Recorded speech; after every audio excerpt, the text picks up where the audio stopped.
तो जैसे हमने मध्य बिंदु यहाँ पे निकाले थे कि एक यहाँ पे रेखा हमें दे रखी थी, इस बिंदु को हमने ए माना था और इस बिंदु को हमने बी लिया था। ओ जो हुआ था मध्य बिंदु में तो ए और बी के बीचों बीच था, पर यहाँ पे क्या है, ए और बी के बीच में तो होगा पर मध्य में नहीं होगा। हो सकता है कि मध्य में भी हो सकता है कि ये इधर भी हो। तो हमने मान लिया कि इस बिंदु को ओ, वहाँ भी हमने x1 y1 लिया था और यहाँ भी हम x2 y2 लेंगे, यहाँ पे x1 y1 लेंगे और b बराबर लिया था x2 y2, तो यहाँ भी हम x2 y2 लेंगे। ओ में वहाँ पे हमने x और y लिया था तो हम यहाँ भी x और y लेंगे। बस अंतर यहाँ पे आ जाता है कि ए ओ के जो बीच की दूरी होगी उसको हम लेंगे यहाँ पे m1 और ओ से b के बीच की जो दूरी होगी वहाँ पे लेंगे m2। मध्य बिंदु में दोनों दूरियां बराबर होती थी, यानी कि यहाँ पे a था और यहाँ पे b था और बीचों बीच यहाँ पे o था। तो ए ओ बराबर ओ बी होता था, यानी कि m1 का मान m2 के मान के बराबर होता था, इसीलिए वहाँ पे हम m1 m2 नहीं रखते थे। पर यहाँ पे o की जो स्थिति है, हो सकता है कि इधर हो या हो सकता है कि ये इधर हो, तब हम वहाँ पे m1 और m2 लेंगे। m1 का मतलब होता है कि a से o की जो डिस्टेंस है और m2 का मतलब है कि o से b के बीच में जो डिस्टेंस है। अब इसका सूत्र हम कैसे लिखेंगे कि हमें x का मान ज्ञात करना है, तो x बराबर हो जाएगा, यहाँ पे आएगा m1 x2 plus m2 x1 और बटे में हो जाएगा m1 प्लस m2। और इसी प्रकार से y का हमें मान निकालना है, तो x की जगह y हो जाएगा m1 y2 plus m2 y1 और बटे में यहाँ पे m1 प्लस m2। ये हो गया, ये इसका सूत्र होता है। अब इनका हम यूज कहाँ से करेंगे, m1 और m2 हमें कहाँ से मिलेंगे, तो जैसे यहाँ पे अनुपात के रूप में दिया है कि जो रेखाखंड है उसको 2:3 में विभाजित करता है, यानी जो 2 होगा वो a से o के बीच की दूरी होगी और जो 3 होगा वो यहाँ पे o से b के बीच की दूरी होगी। तो हम इसको यहाँ पे भी डायरेक्ट लिख सकते हैं कि m1 का मान जो है 2 है और m2 का मान यहाँ पे 3 है। इसके बाद दिया है कि हमें उस बिंदु के निर्देशांक ज्ञात करना है जो बिंदु -1 7 और 4-3 को मिलाने वाले रेखाखंड को 2:3 में विभाजित करता है, यानी हमें ओ का मान बताना है। ओ के जो बिंदु के निर्देशांक है उसका मान बताना है। एक बिंदु हम यहाँ पे लेंगे a बराबर -1 7 और b बराबर ले लेंगे यहाँ पे 4 और -3। तो हम यहाँ पे लिख देंगे कि जो a बिंदु के निर्देशांक है वो -1 और 7 है, बी बिंदु के जो निर्देशांक होंगे वो 4-3 होंगे। हमें यहाँ पे m1 का मान दिया है, m2 का मान दिया है, x का मान बताना है और y का मान बताना है। इसी फार्मूले का यूज करेंगे। तो हमें जो दिया है हम उसको लिखेंगे पहले कि ये x1 है और ये y1 है, ये x2 हो जाएगा और ये y2 हो जाएगा। तो हम यहाँ पे लिखेंगे x1 का जो मान है उसको लिखेंगे, फिर x2 का मान लिखेंगे, x1 का मान है -1 और x2 का मान है 4। इसी प्रकार से m1 का मान लिखेंगे और m2 का मान लिखेंगे। m1 का मान यहाँ पे 2 हो जाएगा और m2 का मान यहाँ पे 3 हो जाएगा। फिर इसके बाद y1 का भी मान निकालना पड़ेगा, तो y1 का मान और y2 का मान भी लिख लेंगे। y1 का मान यहाँ पे 7 है और y2 का मान यहाँ पे -3 है। तो हमने सब मान यहाँ पे निकाल लिए। हमें x और y के मान निकालना है, यानी बिंदु O के निर्देशांक हमें निकालना है। तो यहाँ पे हम मान लेंगे कि माना बिंदु, फिगर भी हमें बनाना ही पड़ेगा। यहाँ पे फिगर बना देते हैं। यहाँ पे A है, यहाँ पे O है, यहाँ पे B है। A के जो निर्देशांक है वो -1 और 7 हैं। इसके निर्देशांक हमने x और y मान लिया है और इसके जो निर्देशांक है वो 4-3 है। ये हो जाएगा 2 और ये हो जाएगा 3। तो हम यहाँ पे x का मान निकालेंगे।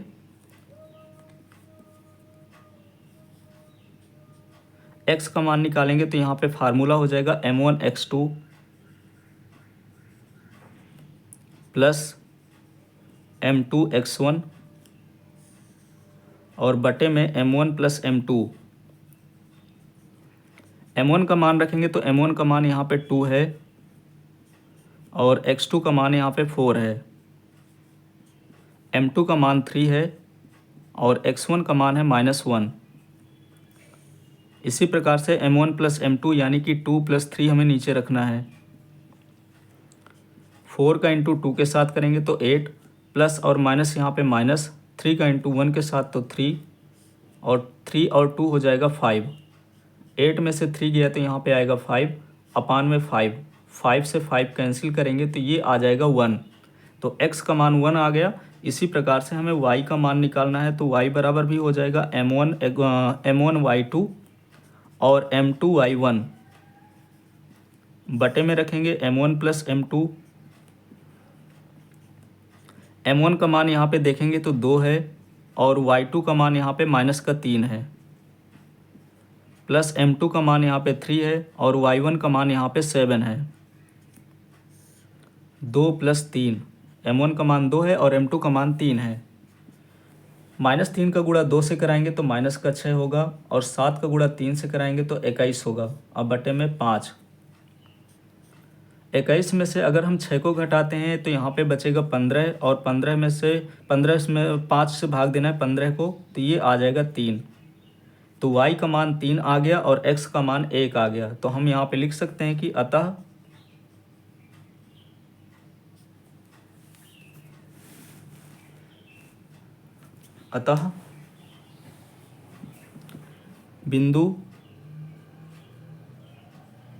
बिंदुओं A और B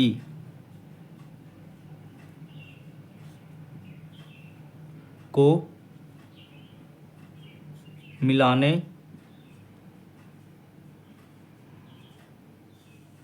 वाले, इसको मैं हटा देता हूँ, इसका कोई काम नहीं, मिलाने वाले रेखाखंड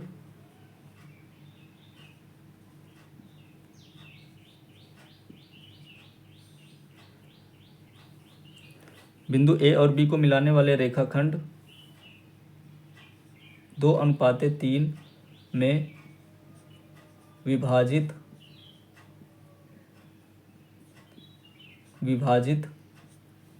करने वाले बिंदु के निर्देशांक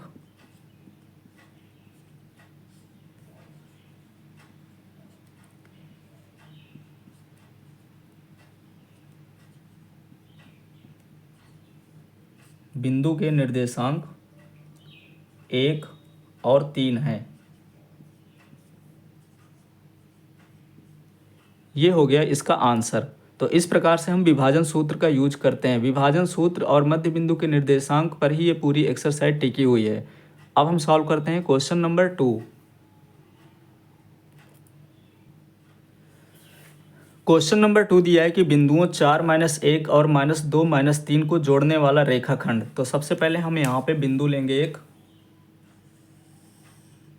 एक बिंदु को हमने यहाँ पे ले लिया A और दूसरा बिंदु हमने यहाँ पे ले लिया B। अब ये बिंदु यहाँ पे बिंदु A के जो निर्देशांक हैं वो 4 - 1 होंगे और बिंदु B के जो निर्देशांक होंगे वो -2 और 3 होगा। अब कह रहा है इन दोनों को मिलाने वाला जो रेखाखंड दिया हुआ है, समत्रिभाजित करने वाले बिंदुओं के निर्देशांक ज्ञात करना। अब समत्रिभाजित वाला का मतलब क्या होता है कि जैसे यहाँ पे हमने एक बिंदु A लिया है और दूसरा बिंदु यहाँ पे B लिया है, तो इस रेखाखंड को 3 बराबर भागों में बांटा जा रहा है। यानी एक बिंदु हमने यहाँ पे मान लिया, दूसरा बिंदु यहाँ पे हमने मान लिया, इसको हमने मान लिया बिंदु P है और इसको हमने मान लिया बिंदु Q है। अब क्या कह रहा है कि यहाँ पे जो AB रेखाखंड है उसको 3 बराबर भागों में बांटा जा रहा है। यानी कि A से P के बीच की जो दूरी होगी वही P से Q के बीच की दूरी होगी, वही Q से B के बीच की दूरी होगी। अगर हम ये मान लें कि AP बराबर 1 है तो PQ बराबर भी 1 होगा और QB बराबर भी 1 होगा। ये हमें दिया हुआ है। अब हमें क्या करना है कि बिंदु P के निर्देशांक ज्ञात करना है, बिंदु Q के निर्देशांक ज्ञात करना है। तो हम यहाँ पे कुछ भी मान लेंगे कि बिंदु P के निर्देशांक क्या है या बिंदु Q के निर्देशांक क्या है। तो हम पहले बिंदु P के निर्देशांक निकालेंगे। तो हम यहाँ पे लिखेंगे बिंदु P के लिए, बिंदु P के लिए हमें निर्देशांक निकालना है।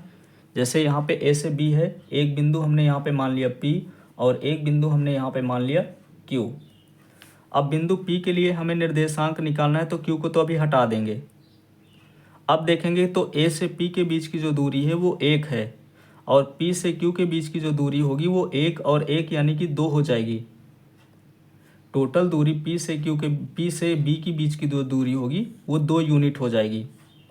और A से P के बीच की जो दूरी लेंगे हम 1 लेंगे, क्योंकि इस लाइन को हमें 3 बराबर भागों में बांटना है। पहला भाग ये हो गया, दूसरा भाग ये हो गया और तीसरा भाग ये हो गया। तो हमें A से P के बीच की दूरी हमने सबकी दूरी बराबर बराबर रखा है, यानी कि 1 1 1। तो A से P के बीच की जो दूरी होगी वो 1 होगी और P से B के बीच की जो दूरी होगी वो 2 होगी और ये बन जाएगा M1 और ये बन जाएगा M2। यानी कि P से B की जो दूरी है वो बनेगी यहाँ पे M2 का काम करेगी और A से P के बीच की जो दूरी 1 है वो M1 का काम करेगी। बाकी ये तो हमेशा वही रहेंगे x1 y1 और ये x2 y2। तो हम यहाँ पे मान लिख लेते हैं पहले कि x1 का जो मान होगा वो यहाँ पे 4 होगा और x2 का जो मान होगा वो यहाँ पे -2 होगा। इसी प्रकार से m1 का मान यहाँ पे 1 होगा और m2 का जो मान होगा वो 2 होगा। y1 का मान यहाँ पे हम मानेंगे तो y1 का मान हो जाएगा y1 का मान -1 और y2 का मान है यहाँ पे y2 का जो मान लेंगे वो -3 हो जाएगा। अब हम बिंदु P के निर्देशांक निकालना है, तो बिंदु P के निर्देशांक हम आसानी से अब निकाल सकते हैं।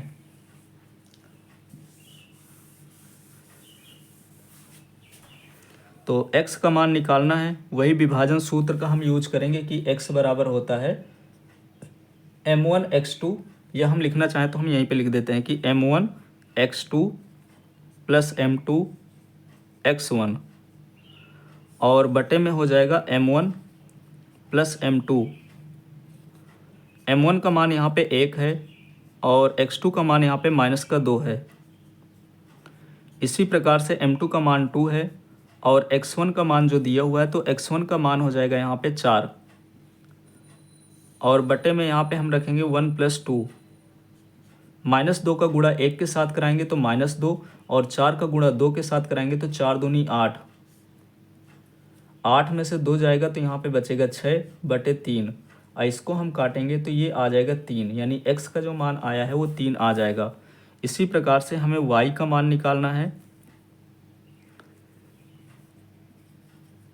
y का मान निकालेंगे तो यही फार्मूला रखेंगे m1 x2 plus m2 x1 बटे में m1 प्लस m2। m1 का मान यहाँ पे हम रखेंगे 1 और x2 सॉरी यहाँ पे x2 नहीं होगा, y1 y2 और y1 होंगे। y2 का मान यहाँ पे -3 है और m2 का मान 2 और y1 का मान यहाँ पे -1 है और बटे में यहाँ पे 1 + 2। -3 का इंटू 1 के साथ कराएंगे तो -3 होगा और यहाँ पे प्लस और माइनस माइनस होगा, 2 × 1 = 2 होता है। तो इस प्रकार से -3 और -2 हो जाएंगे -5/3। तो हमने यहाँ पे P के निर्देशांक निकाल लिए। तो लिखेंगे कि बिंदु P के निर्देशांक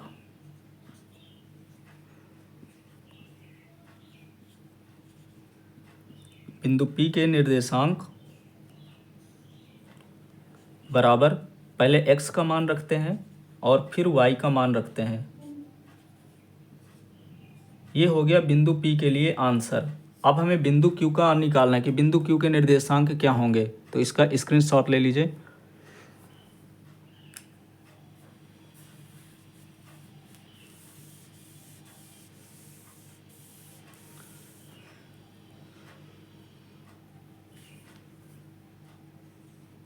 अब हमें बिंदु Q के मान निकालना है। तो बिंदु Q के लिए पहले हम समझ लेते हैं यहाँ पे फिगर।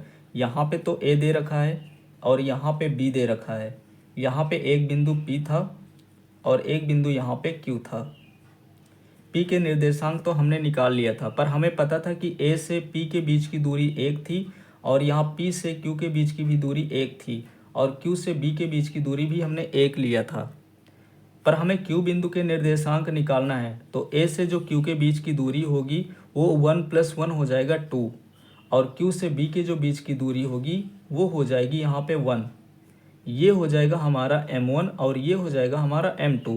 तो इस बार सिर्फ M1 और M2 के मान चेंज होंगे, बाकी ये मान तो वही रहेंगे, ये मान कभी चेंज नहीं होंगे। M1 की जगह हमें 2 रखना है और M2 की जगह हमें 1 रखना है, बाकी सारी चीज़ें वही रहती हैं। अब इसके बाद हम यहाँ पे मान रखेंगे, तो M1 का मान हमें 2 रखना है और X2 का मान तो वही रहेगा। X2 का मान है -2 प्लस M2 का मान यहाँ पे हम रखेंगे इस बार 1 और X1 का मान यहाँ पे 4 है। बटे में यहाँ पे दिया हुआ है M1 + M2 यानी कि 2 + 1। -2 का गुणा 2 के साथ कराएंगे तो -4 होगा और 4 का गुणा 1 के साथ कराएंगे तो 4 हो जाएगा और 2 1 3 हो जाएगा। 4 में से 4 को घटाएंगे तो 0 हो जाएगा बटे में 3 और 3 से भाग देंगे 0 को तो ये आ जाएगा 0। इसी प्रकार से y का मान निकालेंगे तो M1 की जगह हम 2 रखेंगे और y2 का मान हम यहाँ पे रखेंगे -3। M2 का मान यहाँ पे रखेंगे 1 और y1 का मान रखेंगे y1 का मान यहाँ पे रखेंगे -1। इसी तरह M1 + M2 का मान यहाँ पे रखेंगे 2 + 1। -3 का इंटू 2 के साथ कराएंगे तो -6 प्लस और माइनस 1 का इंटू 1 के साथ कराएंगे तो 1 और अपान में 3, तो -6 और -1 हो जाएगा यहाँ पे -7 अपान 3। हमें Q के निर्देशांक भी यहाँ से पता चल गए, तो हम नीचे लिख देंगे कि अतः बिंदु Q के निर्देशांक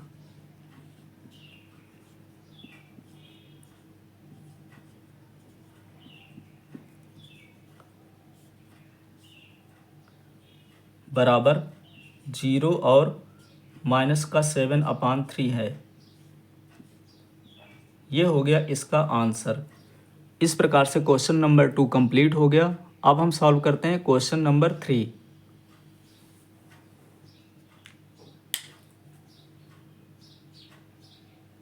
क्वेश्चन नंबर 3 दिया हुआ है कि आपके स्कूल में खेलकूद क्रियाकलाप आयोजित करने के लिए एक आयताकार मैदान ABCD में चूने से परस्पर 1 मीटर की दूरी पर पंक्तियां बनाई गई हैं।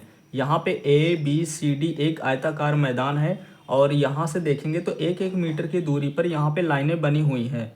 इसके बाद आगे लिखा है कि AD के अनुदिश परस्पर 1 मीटर की दूरी पर 100 गमले रखे हुए हैं। यहाँ पे देखेंगे कि Y अक्ष में जो है 1-1 मीटर की दूरी में 100 गमले रखे हुए हैं, तो हम कह सकते हैं कि A से D के बीच की जो दूरी है वो 100 मीटर की है। तो हमें टोटल यहाँ पे पता है कि जो दूरी दे रखी है वो 100 मीटर की है। जो जो इन्फॉर्मेशन हमें दिया है उसको हम लिख लेते हैं। तो A से D के बीच की जो दूरी है 100 मीटर है, वो भी Y अक्ष में। अब इसके बाद आगे देखेंगे, जैसा कि आकृति 7.12 में दर्शाया गया है। यहाँ तक ये क्वेश्चन में दिया हुआ था। अब इसके बाद मेन क्वेश्चन यहाँ से स्टार्ट होता है। हमें ये पता चल गया कि A से D के बीच की जो दूरी है वो 100 मीटर है। अब यहाँ से क्वेश्चन स्टार्ट होता है कि निहारिका दूसरी पंक्ति में AD के 1/4 भाग के बराबर दौड़ती है। यहाँ पे एक निहारिका नाम की लड़की है, दूसरी पंक्ति से चलना स्टार्ट करती है। तो इस वाले अक्ष को हम x अक्ष कहेंगे और ऊपर वाले को y अक्ष कहेंगे। तो जो निहारिका के निर्देशांक हो जाएंगे वो x अक्ष में 2 होंगे और y अक्ष में कह रही है कि यहाँ पे 1/4 AD का 1/4 भाग चलती है। तो AD बराबर तो यहाँ पे 100 मीटर दिया हुआ है। अब कह रहा है कि AD का 1/4, तो AD का हम 1/4 निकालेंगे यानी 100। AD का मान तो 100 रहेगा और इसका 1/4 देखेंगे तो 1/4 जो आएगा वो आएगा 25।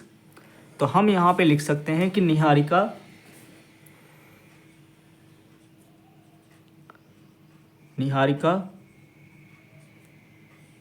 के आगे क्वेश्चन में देखेंगे कि 1/4 भाग के बराबर की दूरी दौड़ती है और वहाँ पर एक हरा झंडा गाड़ देती है। तो निहारिका के हरे झंडे की स्थिति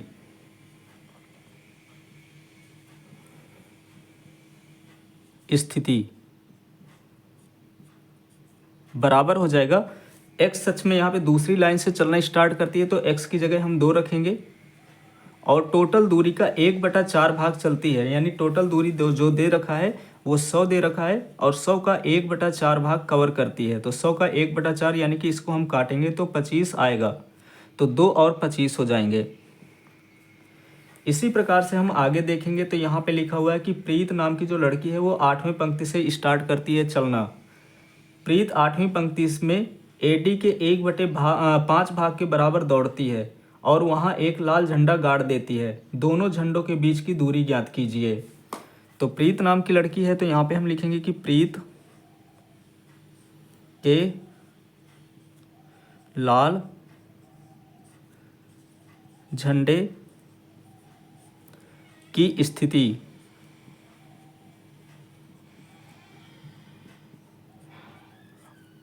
प्रीत 8वीं लाइन से स्टार्ट करती है तो एक्स अक्ष में 8 होगा और टोटल दूरी का 1/5 भाग तय करती है। तो टोटल दूरी का हम 1/5 निकालेंगे, कितना होता है तो हम 5 को इससे काटेंगे तो ये आएगा 20। तो प्रीत के जो लाल झंडे की स्थिति होगी वो 8 और 20 होगी। अब हमें क्या करना है कि हरे झंडे और लाल झंडे के बीच की दूरी निकालना है। जैसे हम ये मान लें कि यहाँ पे एक झंडा गड़ा हुआ है और एक झंडा यहाँ पे गड़ा हुआ है, तो इनके बीच की दूरी कितनी होगी। तो बीच की दूरी का हम सूत्र लगाएंगे। तो हम यहाँ पे लिख देंगे कि दोनों झंडों के बीच की दूरी, दोनों झंडों के बीच की हमें दूरी निकालना है। तो सूत्र होता है x2 - x1 का स्क्वायर, जो हम एक्सरसाइज 7.1 में पढ़े थे कि x2 - x1 का स्क्वायर हो जाएगा प्लस y2 - y1 का स्क्वायर, ये हो जाएगा। अब यहाँ पे इसको हम x1 ले लेंगे और इसको हम y1 ले लेंगे, इसको हम x2 लेंगे और इसको हम y2 लेंगे। तो x2 में से हमें x1 को माइनस करना है, यानी ये हो जाएगा 8 - 2 का स्क्वायर, y2 - y1 यानी कि 20 में से हमें 25 को घटाना है तो 20 - 25 का स्क्वायर। 8 में से 2 को घटाएंगे तो बचेगा 6 और 6 का स्क्वायर होता है 36। इसी प्रकार से 25 में से 20 को घटाएंगे, ये -25 है, -25 में से 20 को घटाएंगे तो -5 बचेगा और -5 का अगर हम स्क्वायर करते हैं तो -5 गुणे -5 यानी कि माइनस से माइनस हो जाएगा और 5 का गुणा 5 से कराएंगे तो 25 आ जाएगा। तो इसको हम हल करेंगे तो ये आ जाएगा 25। 25 और 36 को हमें प्लस करना है तो 25 और 36 को हम प्लस करेंगे तो 6 - 5 = 11, 3 - 2 = 5 और 1 6 हो जाएगा। ये आ जाएगा √61 मात्रक हम लिख देंगे, क्योंकि यहाँ पे हम मीटर लिख देंगे, मीटर। ये हो गया, दोनों झंडों के बीच की दूरी आ गई √61 मीटर, यानी 61 मीटर आ गया। इस प्रकार से यहाँ पे दोनों झंडों की स्थिति आ गई है और आगे भी क्वेश्चन पूछ रहा है तो उसके बारे में पढ़ करके उसको भी हम सॉल्व करते हैं। अब इसके आगे एक क्वेश्चन दिया हुआ है, यहाँ पे हम देखेंगे तो लिखा हुआ है, पहले तो हमसे पूछ रहा था कि दोनों झंडों के बीच की दूरी कितनी होगी। तो दोनों झंडों की जो बीच की दूरी है वो √61 मीटर हो जाएगा। यहाँ से एक पार्ट कंप्लीट हो गया, मैं इसको अब इरेज किए दे रहा हूँ क्योंकि जो हमें निकालना था हमने उसको निकाल लिया। अब आगे जो हमें निकालना है उसको हम निकालेंगे। तो हम यहाँ पे देखेंगे तो हरा झंडा यहाँ पे है और लाल झंडा यहाँ पे। तो ये मान करके चलते हैं कि एक बिंदु यहाँ पे है जो हरे झंडे को दिखाता है। हरे झंडे को हम यहाँ पे H से प्रदर्शित कर देते हैं और लाल झंडे को हम यहाँ पे L से प्रदर्शित कर देते हैं। जो H के निर्देशांक हैं वो 2 और 25 हो जाएंगे, यानी हरे झंडे के जो निर्देशांक हैं वो 2 और 25 होंगे। इसको थोड़ा सा मैं और दूर ले लेता हूँ, L। और जो यहाँ पे लाल झंडे की स्थिति है यानी उसके निर्देशांक हैं वो 8 और 20 हैं। इस रेखाखंड को मैं मिला दूंगा, H और L को मिला दूंगा, यहाँ से ऐसे मिला दिया। तो आगे क्वेश्चन में लिखा है कि यदि रश्मि को एक नीला झंडा इन दोनों झंडों को मिलाने वाले रेखाखंड पर ठीक आधी दूरी पर गाड़ना है तो उसे अपना झंडा कहाँ गाड़ना चाहिए, यानी हमें निकालना होगा H और L का मध्य बिंदु, यानी H और L का मध्य बिंदु, क्योंकि क्वेश्चन में कह रहा है कि हमें इसको बीच में गाड़ना है। जो लाल झंडा, यहाँ पे हरा झंडा है और लाल झंडा है, तो इसको यहाँ पे झंडा गाड़ना है नीला झंडा, बीचों बीच, इन दोनों झंडों के बीच में बीचों बीच झंडा गाड़ना है। तो हम इसके निर्देशांक मान लेंगे x और y। तो लिखेंगे यहाँ पे माना रश्मि, पहले उस क्वेश्चन को नोट करना है, उसी के नीचे से ये लाइन लिखना है, माना रश्मि के नीले झंडे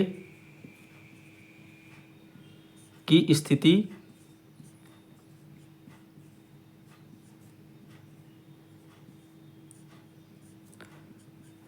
x और y है। हमने ये स्थिति मान लिया कि यहाँ पे जो ब्लू कलर का या हम नीले कलर का जो झंडा है उसकी जो स्थिति है वो एक्स वाई है। अब हमें पता है कि मध्य बिंदु के निर्देशांक कैसे निकालते हैं, क्योंकि ये जो झंडा गाड़ रही है वो मध्य में गाड़ रही है, बीच में गाड़ रही है, तो मध्य बिंदु के निर्देशांक हम निकाल सकते हैं। और मध्य बिंदु के निर्देशांक का सूत्र होता है, यानी x बराबर होता है x1 + x2 और बटे में 2, और इसी प्रकार से y बराबर हो जाएगा y1 + y2 और बटे में 2। हम देखेंगे तो x1 का मान 2 है और यहाँ पे x2 का मान 8 है, तो 2 + 8 और अपान में हो जाएगा 2, 8 और 2 हो जाएगा 10/2 और 2 से डिवाइड करेंगे तो ये आ जाएगा 5। इसी प्रकार से y1 का मान है 25 और y2 का मान है 20, दोनों को हम प्लस करेंगे तो ये 45 होगा और 2 से हम डिवाइड करेंगे तो ये हो जाएगा 22.5 मीटर। ये आ गया।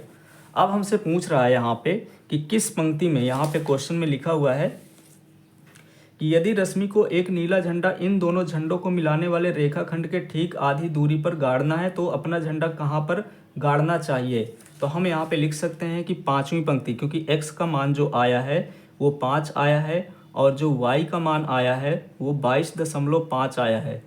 तो जो x है वो पंक्तियों की संख्या को प्रदर्शित करता है। जैसे हम यहाँ पे देखेंगे तो x अक्ष है वो पंक्तियों की संख्या को प्रदर्शित करता है। ये पहली पंक्ति, दूसरी पंक्ति, तीसरी पंक्ति, चौथी पंक्ति, पाँचवीं, छठवीं, सातवीं, आठवीं, नौवीं, 10वीं, और ये जो AD दूरी है वो दूरी को प्रदर्शित करता है। तो x बराबर आया है 5, हम यहाँ पे देखेंगे x का मान 5 आया है, तो ये पाँचवीं पंक्ति को प्रदर्शित करता है। तो हम यहाँ पे स्टेटमेंट बना करके लिख देंगे, इसको हटा देते हैं कि रश्मि को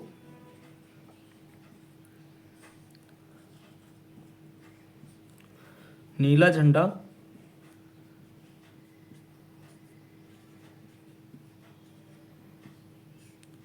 पांचवी पंक्ति में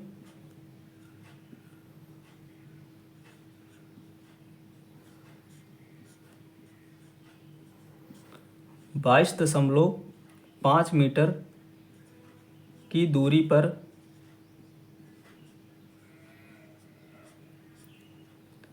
गाड़ना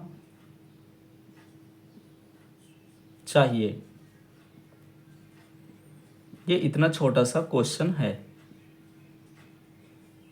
इस प्रकार से यहाँ से क्वेश्चन नंबर 3 कंप्लीट हो गया। क्वेश्चन नंबर 4 दिया है कि बिंदुओं -3 और 10, -3, 10 और 6 -8 जब भी यहाँ पे बीच में और लगा हो तो इसका मतलब ये हुआ कि ये बिंदु A के निर्देशांक है और ये बिंदु B के निर्देशांक है। तो हमें ये देखना है कि दो बिंदुओं के दो निर्देशांक जब दिए हों और उनके बीच में और हो तो एक A है दूसरा B है। बिंदुओं माइनस, हम ये ऐसा पढ़ सकते हैं कि बिंदुओं A और बिंदु B को जोड़ने वाला रेखाखंड, तो हम एक रेखाखंड पहले यहाँ पे बना लेंगे। एक बिंदु A है और एक बिंदु B है, इनको जो जोड़ने वाला रेखाखंड है वो हो गया AB। को बिंदु -1 और 6, यहाँ पे कोई एक बिंदु है जिसके निर्देशांक हैं यहाँ पे -1 और 6 है, तो हम इस बिंदु को O मान लेते हैं। किस अनुपात में विभाजित करता है, अनुपात पूछ रहा है तो इसका मतलब है कि M1 अनुपात M2 हमसे पूछ रहा है। तो जो यहाँ पे बिंदु A है हम इसको लेंगे A, इसको हम लेंगे O और इसको हम ऊपर लिख देते हैं B। तो कह रहा है जो बिंदु O है वो AO और यहाँ पे OB को किस अनुपात में बांट रहा है। तो हमने मान लिया कि ये M1 है और ये M2 है। बिंदु A के निर्देशांक है -3 और 10।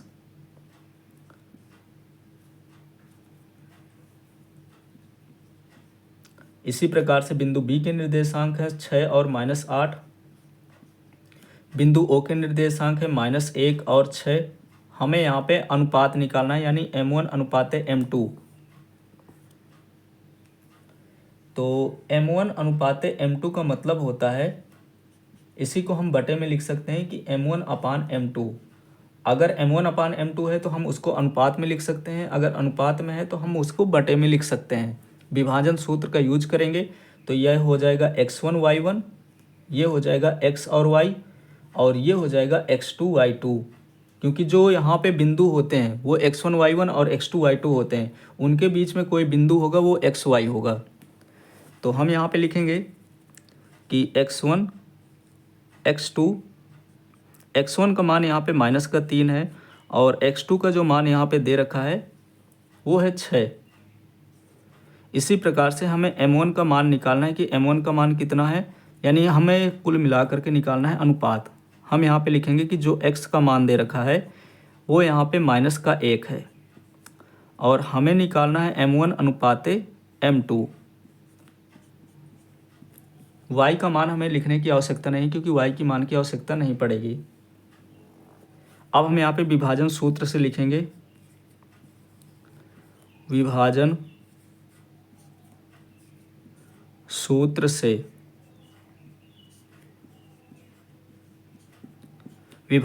से हम यहाँ पे M1 M2 का मान निकालेंगे, क्योंकि हमें M1 और M2 विभाजन सूत्र में ही मिलते हैं देखने को। तो क्या होता है कि x बराबर M1 x2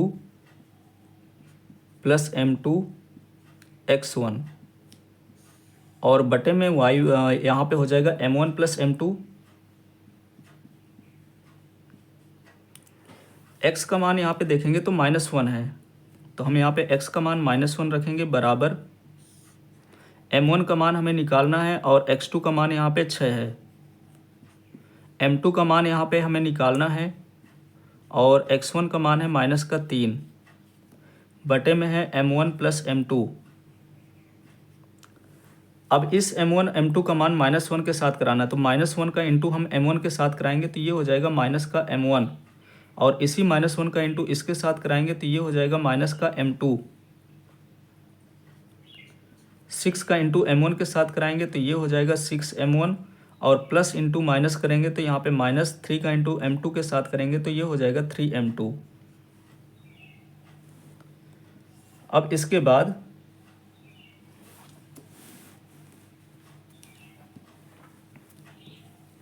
ये माइनस का M1 है, इसको हम इधर लाएंगे। ये माइनस का 3M2 है तो इधर आएगा, तो ये माइनस का है तो प्लस का हो जाएगा 3M2, और ये माइनस का है तो माइनस का ही रहेगा M2। इक्वल में 6M1 है, और ये माइनस का M1 इधर आएगा तो प्लस का M1 हो जाएगा। अब इनको हम सब्ट्रैक्ट करेंगे तो 3M2 में से 1M2 चला जाएगा तो अभी 2M2 बचेगा,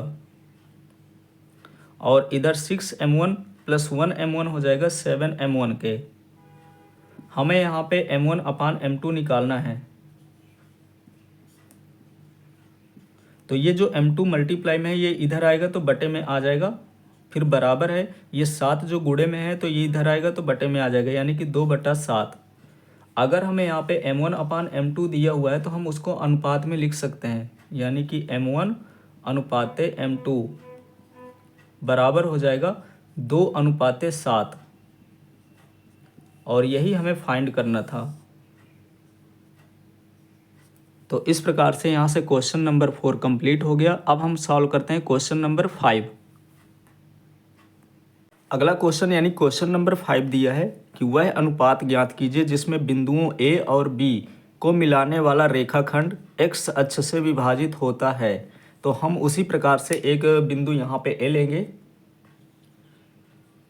और दूसरा बिंदु हम यहाँ पे B ले लेंगे,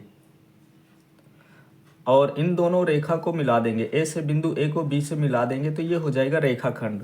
तो एक बिंदु ए हमने लिया, एक बिंदु बी लिया। इसमें कह रहा है कि एक्स अक्ष से विभाजित होता है, तो जब एक्स अक्ष से विभाजित होगा तो वाई का मान 0 होगा, और जब वाई अक्ष से विभाजित होगा तब एक्स का मान 0 हो जाएगा। तो जब भी क्वेश्चन में यहाँ पे कहे कि एक्स अक्ष से विभाजित होता है तो वाई का मान हम 0 रखेंगे, यानी कि निर्देशांक जो हो जाएंगे वो एक्स और 0 हो जाएंगे। जब कहे वाई अक्ष से विभाजित होता है तो एक्स का मान हम 0 रखेंगे, तो निर्देशांक हो जाएंगे 0 और वाई। पर यहाँ पे क्वेश्चन में कह रहा है कि एक्स अक्ष से विभाजित होता है, तो हमें यहाँ पे लेना पड़ेगा कि जो निर्देशांक होंगे बिंदु के वो एक्स और 0 होंगे। अब कह रहा है कि वह अनुपात ज्ञात कीजिए जिसमें बिंदुओं ए और बी को मिलाने वाला रेखाखंड एक्स अक्ष से विभाजित होता है, यानी कि एक कोई यहाँ पे एक्स अक्ष होगा, एक कोई बिंदु होगा जो एक्स अक्ष को काट रहा है। तो हमने मान लिया कि कोई बिंदु यहाँ पे है और जो इसको काट रहा है, और इस बिंदु को हमने नाम दे दिया ओ, जिसके निर्देशांक हो जाएंगे एक्स और 0। ए बिंदु के हमें निर्देशांक दे रखे हैं 1 और -5। बी बिंदु के निर्देशांक है -4 और 5। तो इस पे हमें दो चीज़ पूछा है, एक तो हमें अनुपात पूछा है यानी कि m1 अनुपात m2 पूछ रहा है, तो हमें निकालना पड़ेगा m1/m2। दूसरा पैरा पूछ रहा है यहाँ पे कि विभाजन बिंदु के निर्देशांक ज्ञात कीजिए। जो ये विभाजन बिंदु O है तो उसके हमें निर्देशांक भी बताना है, यानी x का मान क्या आएगा ये हमें बताना है। y का मान तो 0 रहेगा। तो सबसे पहले हम यहाँ पे लिखेंगे कि माना विभाजन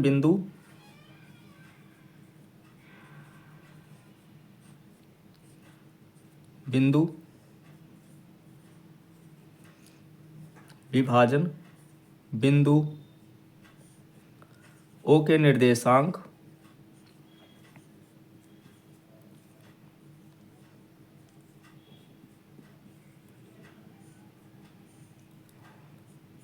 x 0 हैं। x अक्ष को काट रहा है तो x हम रखेंगे, और y अक्ष को नहीं काट रहा है तो हम y की जगह 0 रख देंगे, क्योंकि सिर्फ x अक्ष को काट रहा है तो y बराबर 0 हो जाएगा। अब इसको हम आगे हल करते हैं। अब हम यहाँ पे देखेंगे तो a है, ये b है और यहाँ पे o है। हमने ये मान लिया कि इधर m1 होगा और इधर m2 होगा। बेसिकली हमें लिखने की कोई आवश्यकता नहीं है, m1 लिखें या ना लिखें, हमें सिर्फ अनुपात बताना है कि m1 अनुपात m2 कितना होगा। हम इसको x1 लेंगे और इसको हम y1 लेंगे।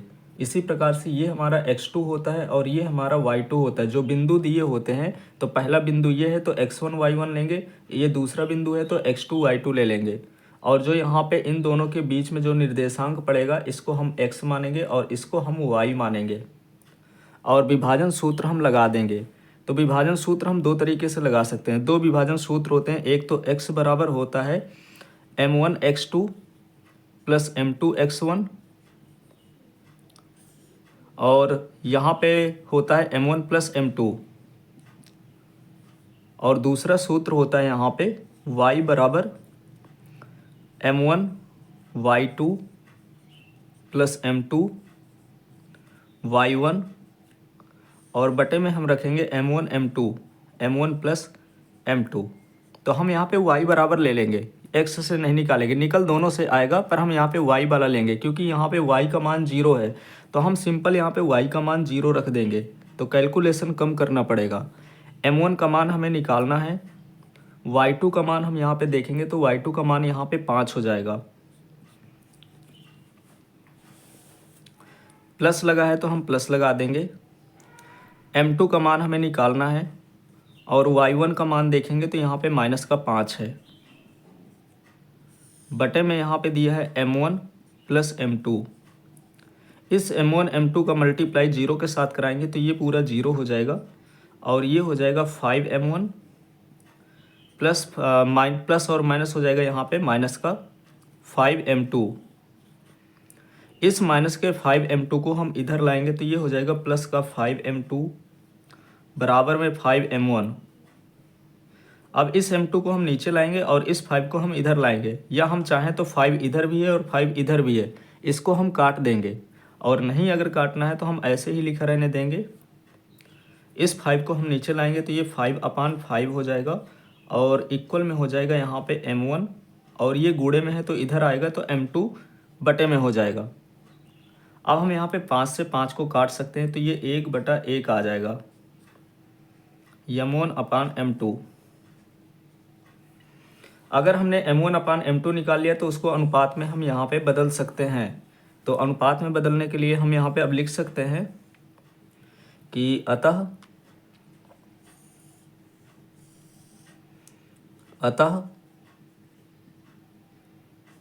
m1/m2 बराबर आ जाएगा 1/1। ये हो गया, इनको हमने अनुपात में लिख दिया। अब इसके बाद कह रहा है कि विभाजन बिंदु के निर्देशांक ज्ञात कीजिए, यानी हमें x का मान निकालना होगा। यहाँ पे x का मान निकालेंगे तो x बराबर होता है m1x2 प्लस m2x1 और बटे में हो जाएगा यहाँ पे m1 प्लस m2। हम x की जगह तो x रखेंगे और इसके बाद m1 की जगह हमें पता है कि m1 का मान 1 है तो 1 रख दिया और x2 का मान देखेंगे तो x2 का मान -4 है, फिर प्लस m2 का मान भी 1 ही रहेगा। अगर हमें यहाँ पे अनुपात से नहीं पता चलता तो हम यहाँ पे देख सकते हैं कि जो m1 का मान है वो भी 1 है और m2 का मान है वो भी 1 है, तो हम यहाँ पे मान इसके रख देंगे। m2 का मान भी 1 है और x1 का मान देखेंगे तो x1 का मान यहाँ पे दे रखा है 1, x1 का मान यहाँ पे हो जाएगा 1 और बटे में हो जाएगा m1 प्लस m2 तो यानी 1+1।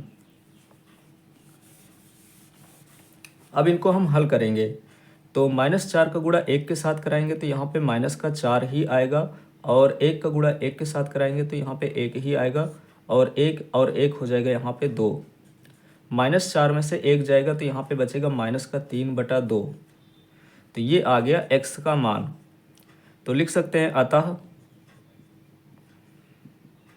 विभाजन बिंदु O के निर्देशांक विभाजन बिंदु O के निर्देशांक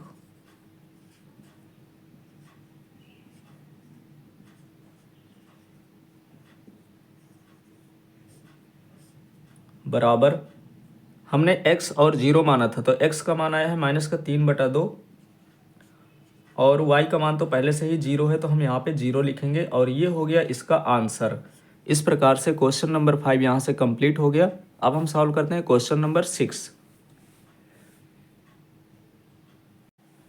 क्वेश्चन नंबर 6 दिया है कि यदि बिंदु 1, 2, 4y, x 6 और 3, 5 इसी क्रम में लेने पर एक समांतर चतुर्भुज के शीर्ष हों तो x और y के मान ज्ञात कीजिए। यानी एक हमें समांतर चतुर्भुज की आवश्यकता पड़ेगी और समांतर चतुर्भुज की प्रॉपर्टी भी हमें पता होना चाहिए कि समांतर चतुर्भुज के गुण कौन कौन से होते हैं। तो सबसे पहले हम समांतर चतुर्भुज के बारे में ही जान लेते हैं, तब हम ये क्वेश्चन और आसान हो जाएगा। समांतर चतुर्भुज में आमने सामने की जो भुजाएं होती हैं वो बराबर होती हैं। जैसे मैंने एक यहाँ पे समांतर चतुर्भुज बना दिया और इसके जो निर्देशांक है उसको भी मैंने लिख दिया। यहाँ पे मैंने लिख दिया A, इसको मैंने बिंदु को दे दिया नाम B, इस बिंदु को नाम दे दिया C और इस बिंदु का नाम दे दिया D। ये हो गया समांतर चतुर्भुज। समांतर चतुर्भुज में क्या होता है, एक तो आमने सामने की जो साइड होती हैं वो बराबर होती हैं।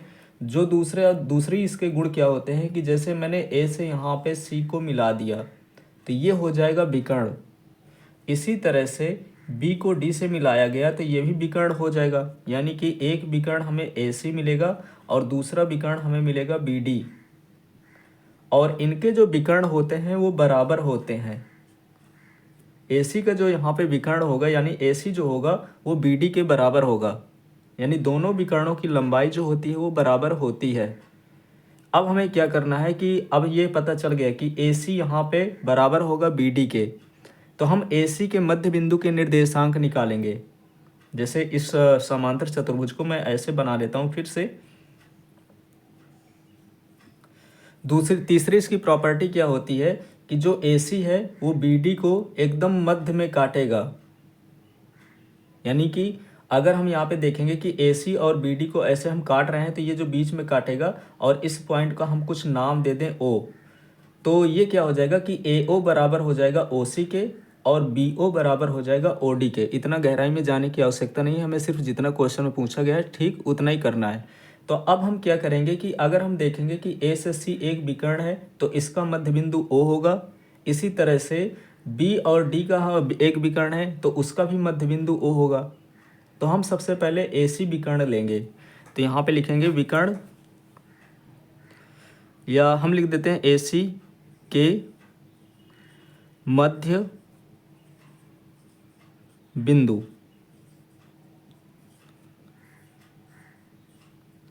के निर्देशांक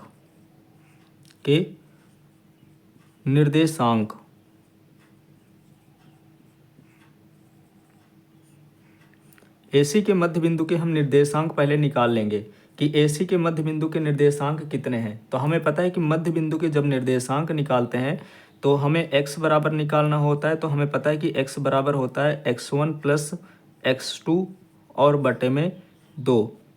इसी प्रकार से हमें y निकालना होता है तो y बराबर होता है y1 प्लस y2 बटे में 2। हमें यहाँ पे AC के मध्य बिंदु के निर्देशांक निकालना है तो A ये पहला वाला हो जाएगा A, फिर ये हो जाएगा B, तो A की जगह हम लिखेंगे यहाँ पे 1 और 2। इसी तरह B की जगह हम यहाँ पे लिखेंगे 4 और Y। C की जगह यहाँ पे लिखेंगे X और 6 और D की जगह लिखेंगे यहाँ पे 3 और 5, क्योंकि कह रहा है कि इसी क्रम में लेना है, यानी पहला A होगा फिर B होगा फिर C होगा फिर D होगा। तो D की जगह हम लिखेंगे यहाँ पे 3 और 5। इसको मैं थोड़ा सा इरेज कर देता हूँ। अब A और C के मध्य बिंदु के निर्देशांक निकालना है तो हमें A के निर्देशांक की आवश्यकता पड़ेगी और C के निर्देशांक की आवश्यकता पड़ेगी। फिर यहाँ पे हम लिखेंगे x1, ये हो जाएगा x1 और ये हो जाएगा y1। इसी प्रकार से ये हो जाएगा x2 और ये हो जाएगा y2। अब हम इसमें मान रखेंगे तो x1 का जो मान है यहाँ पे 1 है और x2 का जो मान यहाँ पे दे रखा है वो x है और बटे में हो जाएगा 2। इसी प्रकार से y1 का हम मान देखेंगे तो y1 का मान यहाँ पे 2 है और y2 का मान हम यहाँ पे देखेंगे तो 6 है। अब बटे में 2, 6 और 2 होता है 8 बटे में 2, 2 से भाग देंगे तो ये आ जाएगा 4। तो इस प्रकार से जो AC के मध्य बिंदु के निर्देशांक हो गए वो आ गए 1 प्लस एक्स बटे 2 और 4। अब इसके बाद हम इसके निर्देशांक चाहें तो हम लिख भी सकते हैं। अब हमें निकालना है, जैसे AC के मध्य बिंदु के निर्देशांक हमने निकाल लिया, अब हम निकालेंगे BD के मध्य बिंदु के निर्देशांक, क्योंकि BD भी एक विकर्ण है। BD के मध्य बिंदु के निर्देशांक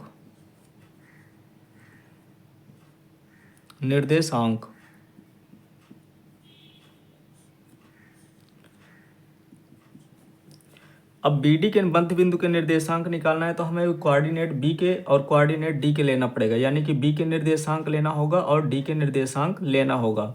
इसको हमने मान लिया कि ये x1 है और ये y1 है। इसी प्रकार से इसको मान लिया x2 है और इसको मान लिया y2 है। तो यही फार्मूला हम यूज करेंगे कि x बराबर होता है x1 प्लस x2, क्योंकि मध्य बिंदु का फार्मूला ही यही होता है तो हमें इसी को लेना पड़ेगा। x1 का मान देखेंगे तो 4 है और x2 का मान देखेंगे तो 3 है, तो 4 प्लस 3 बटे में 2, तो 4 3 हो जाएगा यहाँ पे 7। इसी तरह से अब हम y का मान निकालेंगे,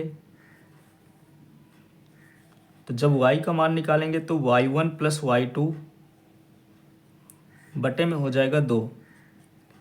y1 का मान देखेंगे तो y है और y2 का मान देखेंगे तो 5 है, तो ये हो जाएगा y प्लस 5 बटे में 2। अब इसके बाद इसको मैं हटा देता हूँ।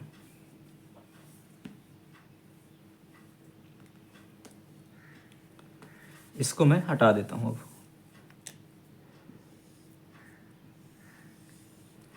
अब इसके बाद हमें क्या करना है कि AC के मध्य बिंदु के निर्देशांक हमने निकाल लिया और BD के मध्य बिंदु के निर्देशांक निकाल लिया। अब दोनों के विकर्ण क्या होते हैं, बराबर होते हैं, तो मुझे यहाँ पे लिखना होगा कि विकर्ण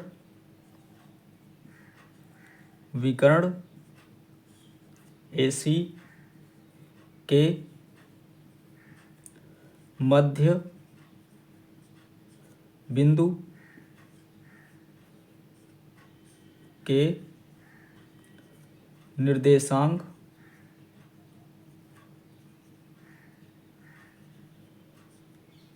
बराबर हो जाएगा विकर्ण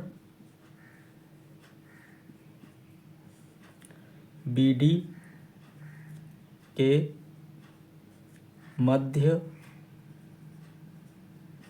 बिंदु के निर्देशांक।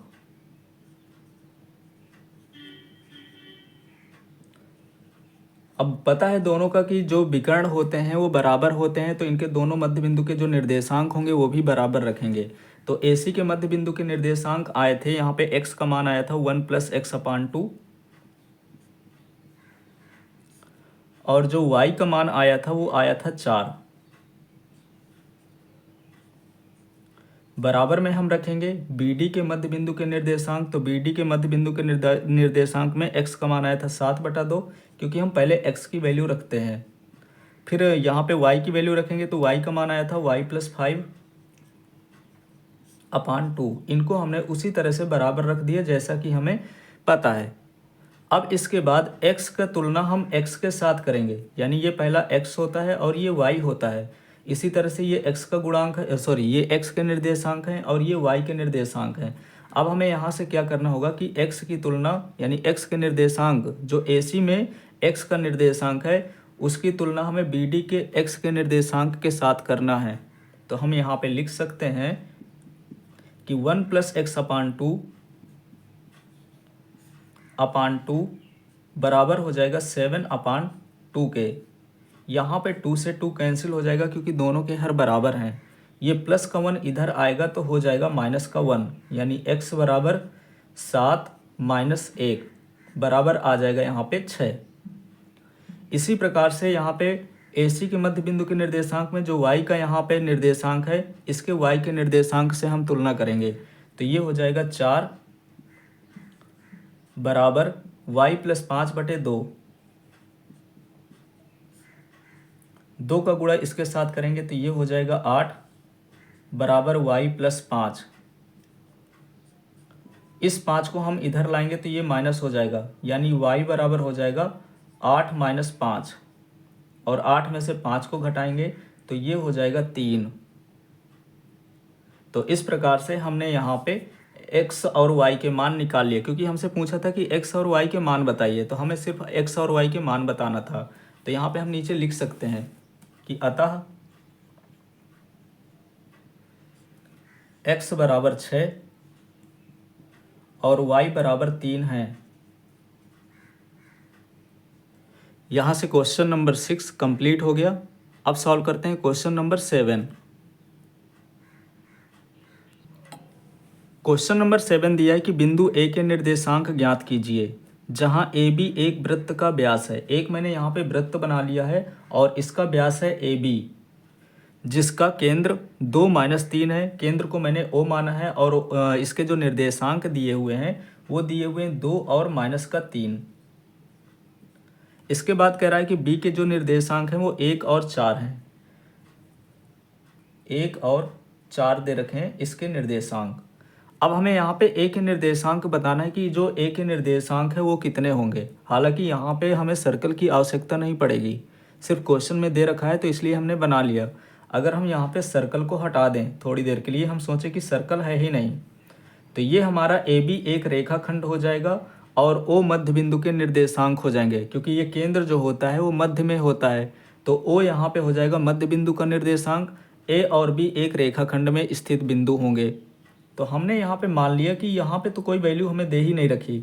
हमने ये मान लिया कि यहाँ पे x1 है और यहाँ पे y1 है, तो लिख देंगे उसी को कि माना बिंदु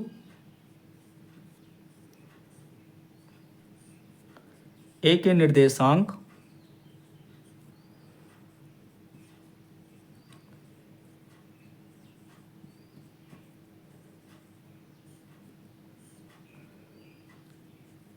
x1 y1 है,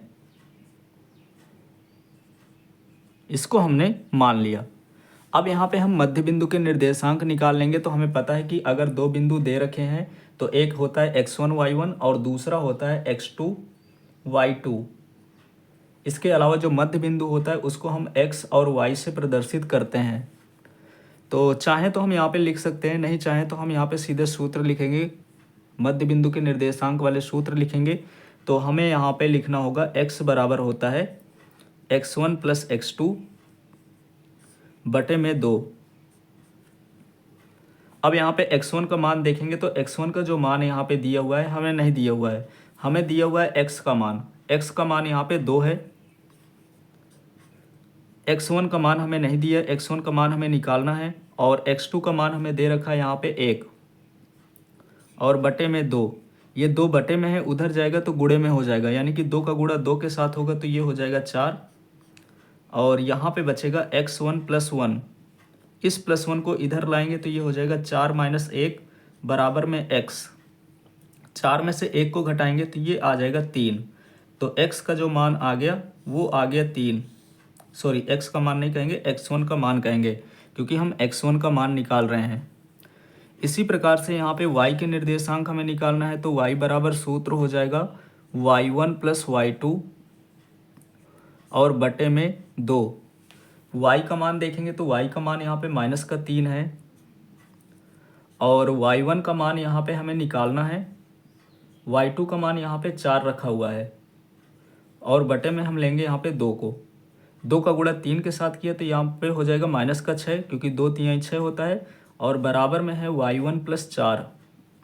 इस प्लस के 4 को इधर लाएंगे तो ये माइनस में हो जाएगा, यानी कि माइनस का 6 है और प्लस का 4 इधर आएगा तो माइनस का 4 बराबर में हो जाएगा y1। अब दोनों माइनस के हैं तो माइनस का 6 और माइनस का 4 हो जाएगा माइनस का 10।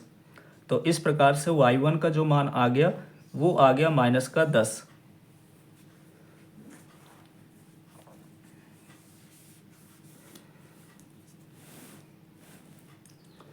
अब हम यहाँ पे लिख सकते हैं कि हमने यहाँ पे माना था कि माना बिंदु ए के जो निर्देशांक हैं वो x1 y1 है। तो लिखेंगे अतः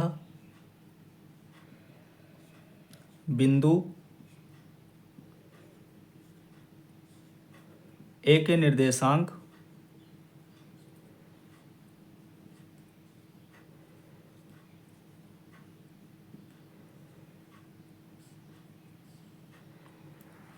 बिंदु ए के निर्देशांक x1 y1, x1 का मान है यहाँ पे 3 और y1 का मान है माइनस का 10।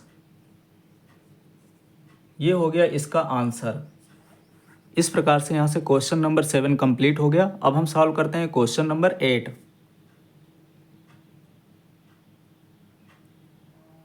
क्वेश्चन नंबर 8 है कि यदि a और b क्रमशः -2 और 2 और -4 हों, यानी कि दो बिंदु दे रखे हैं, उसी प्रकार से हमें हल करना है। जैसे यहाँ पे हमने एक बिंदु a ले लिया और दूसरा बिंदु यहाँ पे b ले लिया और इनको मिलाने वाला एक हमने रेखाखंड खींच दिया।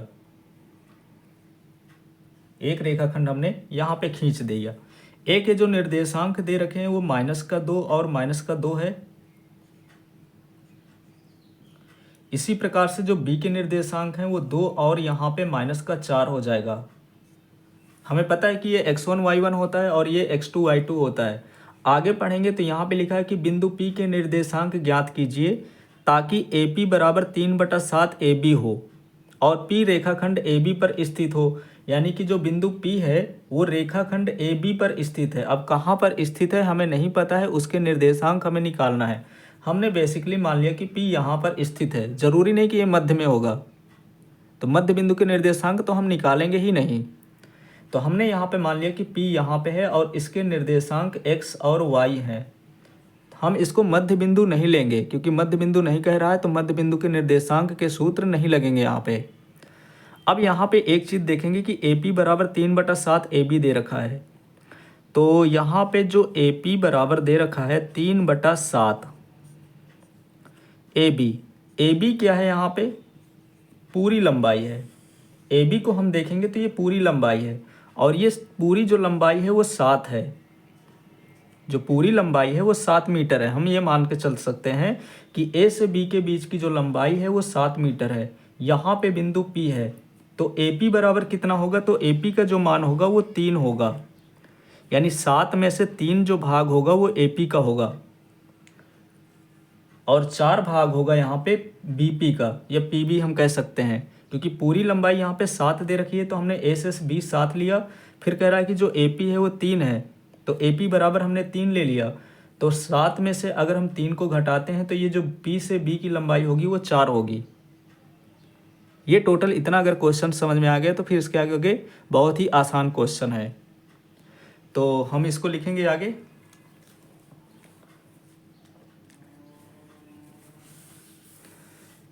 इसको मैं इरेज किए दे रहा हूँ और यहाँ पे हम लिखेंगे कि माना बिंदु P के निर्देशांक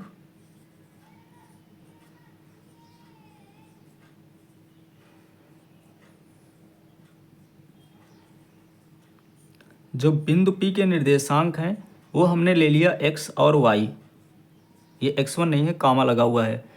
और इसी प्रकार से हम m1 बराबर लेंगे यहाँ पे 3, क्योंकि एक होता है m1 और दूसरा होता है m2। तो m1 का मान हम यहाँ पे रखेंगे 3 और m2 का मान हम यहाँ पे रखेंगे 4, और 3 4 को जोड़ेंगे तो ab ही आ जाएगा। हालांकि हमें यहाँ पे लिखना नहीं था, बस हमें ये पता होना चाहिए कि m1 का मान कितना होगा और m2 का मान कितना होगा। इसके अलावा हमें ये पता है कि ये x1 होता है और ये y1 होता है, ये x2 होता है और ये y2 होता है। हम चाहें तो इनको लिख भी सकते हैं, पहले इसको हटा देता हूँ कि x1 बराबर यहाँ पे लिखा हुआ है -2 और y1 का मान यहाँ पे लिखा हुआ है -2। m1 का मान तो हमें पता है कि m1 का मान है 3 और m2 का जो मान होगा वो होगा 4। इसी प्रकार से y1 का मान है y1 x1 तो लिख दिया है, x2 का जो मान होगा, x2 का मान हो जाएगा यहाँ पे 2, x2 का मान हो जाएगा यहाँ पे 2 और y2 का जो मान होगा वो हो जाएगा यहाँ पे -4। अब हमें इस नंबर लाइन की आवश्यकता नहीं पड़ेगी क्योंकि हमने मान सब यहाँ पे लिख लिए। अब हमें सिर्फ निर्देशांक निकालना है, तो वही विभाजन सूत्र का यूज करेंगे। तो लिखेंगे यहाँ पे विभाजन सूत्र से विभाजन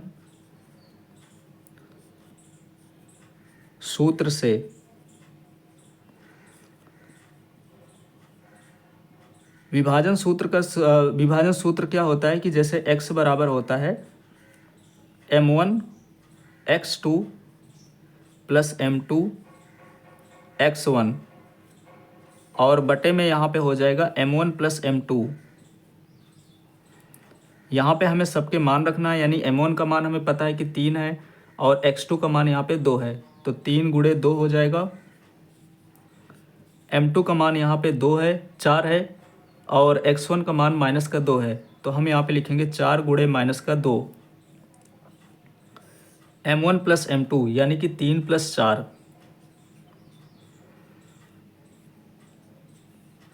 3 दूनी होता है 6, 4 का गुणा -2 के साथ कराएंगे तो -8 हो जाएगा और बटे में 4 3 7।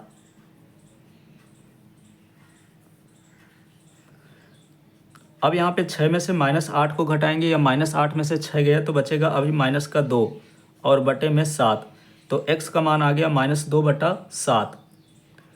इसी प्रकार से हमें y का मान निकालना है, तो y बराबर सूत्र लिखेंगे m1 y2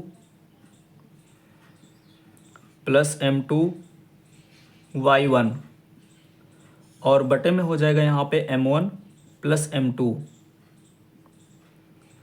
इनमें मान रखेंगे तो यहाँ पे m1 का मान यहाँ पे 3 है और y2 का मान यहाँ पे -4 है, तो 3 का गुणा हमें -4 के साथ कराना होगा। इसी तरह से m2 का मान यहाँ पे 4 दे रखा है और y1 का मान यहाँ पे -2 दे रखा है, बटे में m1 प्लस m2 यानी कि 3 + 4। -4 का गुणा 3 के साथ कराएंगे तो ये -12 हो जाएगा, प्लस और माइनस यहाँ भी माइनस हो जाएगा। 4 का गुणा 2 के साथ कराएंगे तो 8 हो जाएगा।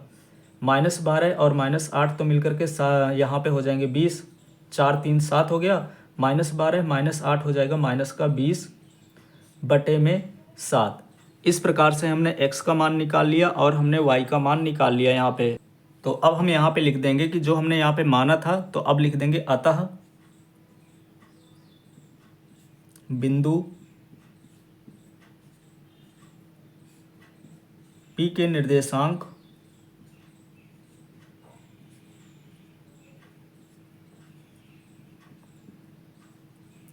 निर्देशांक पहले हम x की वैल्यू रखते हैं, तो x का मान आया है -2/7 और फिर y का मान रखते हैं तो y का मान आया है -20/7। ये हो गया इसका आंसर। इस प्रकार से यहाँ से क्वेश्चन नंबर 8 कंप्लीट हो गया। अब हम सॉल्व करते हैं क्वेश्चन नंबर 9। क्वेश्चन नंबर 9 दिया है कि बिंदुओं ए और बी को जोड़ने वाले रेखाखंड ए बी। तो हम सबसे पहले यहाँ पे बिंदु लेंगे। एक बिंदु यहाँ पे ए हो जाएगा और दूसरा बिंदु यहाँ पे बी हो जाएगा और इसको जोड़ने वाला एक रेखाखंड ए बी हो गया। तो इस तरह से हमने ए को बी से जोड़ दिया एक रेखाखंड के द्वारा। अब आगे क्वेश्चन पढ़ेंगे तो इस पे लिखा है कि 4 बराबर भागों में विभाजित करने वाले बिंदुओं के निर्देशांक ज्ञात कीजिए। यानी ए बी के हमें 4 टुकड़े करने हैं। ए बी को विभाजित करने वाले 4 बिंदुओं के हमें निर्देशांक निकालना है। तो हम यहाँ पे देखेंगे तो एक बिंदु हम यहाँ पे ले लें और इस बिंदु का नाम दे दें P। एक बिंदु हम यहाँ पे ले लें और इसका नाम दे दें Q। और एक बिंदु हम यहाँ पे ले लें और इसका नाम दे दें R। तो ये 4 बराबर भागों में बट गया। पहला भाग ये हो गया, दूसरा भाग ये हो गया, तीसरा भाग ये हो गया और चौथा भाग ये हो गया। इनको 2 तरीके से निकाला जा सकता है। एक तो हम विभाजन सूत्र का यूज करके भी निकाल सकते हैं, दूसरा मध्य बिंदु के निर्देशांक को यूज करके भी निकाल सकते हैं। अब मध्य बिंदु के निर्देशांक का यूज करके निकालेंगे तो बहुत ही आसान रहेगा। जैसे अब हमें पता है कि अगर हमने यहाँ पे एक बिंदु ए लिया है और दूसरा बिंदु बी लिया है और इसको अगर हम थोड़ा सा बांट भी लें कि ये 1 यूनिट है, ये भी 1 यूनिट है, ये भी 1 यूनिट है और 1 यूनिट ये है, तो अगर हमें Q की पोजीशन पता करना है तो Q से इधर A तक देखेंगे तो 1 और 1 2, यानी A से Q के बीच की जो दूरी होगी वो 2 यूनिट की होगी, यानी 2 मात्रक की। इसी तरह से Q से R और R से B के बीच में देखेंगे तो 1 और 1 2 हो जाएगा, यानी Q से B के बीच की जो दूरी होगी वो भी 2 यूनिट की होगी। तो Q से 2 यूनिट इधर A पड़ता है और Q से इधर 2 यूनिट B पड़ता है। तो इसका मतलब ये हुआ कि जो Q होगा वो मध्य बिंदु में पड़ेगा, AB के मध्य में पड़ेगा Q। तो हमें पता है कि मध्य बिंदु के निर्देशांक कैसे निकाले जाते हैं। A के निर्देशांक तो हमें पता है कि A के जो निर्देशांक हैं वो है -2 और 2। इसी प्रकार से जो B के निर्देशांक हैं वो 2 और 8 दे रखा है। अगर हमें यहाँ पे मध्य बिंदु के निर्देशांक निकालना है, यानी Q के निर्देशांक निकालना है, तो हमें इस फार्मूले का यूज करना होगा, यानी कि x बराबर x1 + x2 बटे 2 और y बराबर y1 + y2 बटे 2। तो हम आसानी से निकाल सकते हैं क्योंकि a का मान तो हमें दे रखा है यहाँ पे -2 और x2 का मान यहाँ से मिल जाएगा +2। अब बटे में 2, 2 में से 2 गया 0 बचा, और 0 बटे 2 करेंगे तो ये भी 0 आ जाएगा। y1 + y2 तो ये y1 हो जाएगा 2 और y2 का मान यहाँ पे 8 है और बटे में 2, तो 8 2 हो जाएगा यहाँ पे 10 बटे 2 और 2 से काटेंगे तो ये 5 आ जाएगा। तो इस प्रकार से हम कह सकते हैं कि जो Q बिंदु के निर्देशांक आए हैं वो 0 और 5 हैं। अब हमने यहाँ पे Q बिंदु के निर्देशांक निकाल लिया 0 और 5। जो बिंदु P होगा, P से A के बीच की दूरी 1 मीटर है और P से Q के बीच की भी दूरी 1 मीटर है। तो इसका मतलब है कि A और Q के बीच में जो यहाँ पे बिंदु P पड़ता है, तो हम यहाँ भी मध्य बिंदु के निर्देशांक निकाल सकते हैं। अब इसके मध्य बिंदु के निर्देशांक निकालने के लिए A का हमें कोऑर्डिनेट को x1 y1 मानना होगा और इसको हमें मानना होगा x2 y2। फिर यही फार्मूला यूज करेंगे तो P का निकल आएगा। जब हमें R का निकालना होगा तो R से 1 यूनिट की दूरी पे Q पड़ता है और R से 1 यूनिट की दूरी पर B पड़ता है। तो यहाँ भी मध्य बिंदु के निर्देशांक का सूत्र लग जाएगा। अब हम इनको हल करते हैं कि हमें कैसे हल करना है। अभी तो हमने यहाँ पे समझ लिया।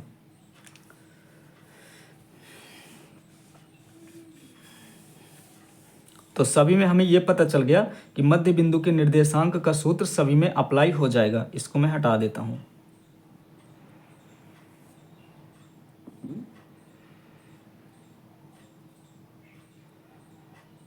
इसको मैंने यहाँ से हटा दिया।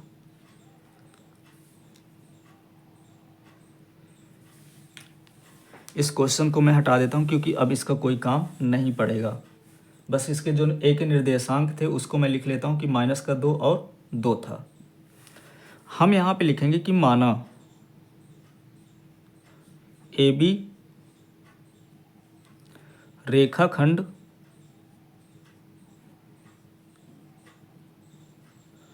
को 4 बराबर भागों में विभाजित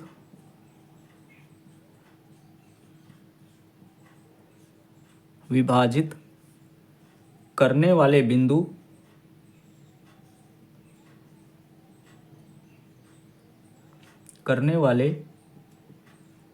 बिंदु कौन कौन से हैं? P है, Q है, R है।